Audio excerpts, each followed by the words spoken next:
অখিল গগৈ শিৱসাগৰত হিমন্ত বিশ্ব শৰ্মা আহিলেও হৰুৱাব নোৱাৰে আৰু চেয়াৰমান আলী আছে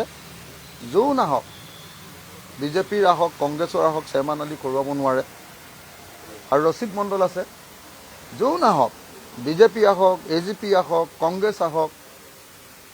আমাৰ তিনিজন বিধায়কক হৰুৱাব নোৱাৰে আপোনালোকে নিশ্চিন্ত হৈ থাকক যে ৰাইজৰ দলৰ এজন প্লাছ দুজন তিনিজন হৈ গ'ল 26ত তাৰ পাছৰ একাউণ্টটো কৰি আছো এতিয়া আমি বিচাৰি আছো যে 15টা সিটৰ ভিতৰত 15টা জিকিম 15টা সিটৰ ভিতৰত 15টা জিকিম এনেকে প্ল্যান কৰি আছো 5টা সেইকাৰণে সংখ্যালঘুৰ সিট লাগে তাৰ ভিতৰতো আকৌ দুটা কৈছো যে ঠিক আছে আপোনালোকে ফ্ৰেণ্ডলি দিয়ক আমাৰ 15টা ভিতৰতো আকৌ দুটা ফ্ৰেণ্ডলি বিচাৰিছো কথাটো বুজিছেনে 13টাহে এই ফ্ৰেণ্ডলি দুটাও জিকিম আৰু 13টাও জিকিব লাগে আমাৰ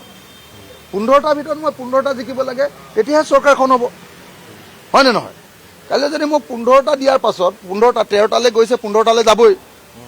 15টা দিয়াৰ পাছত যদি মই 7টাতকৈ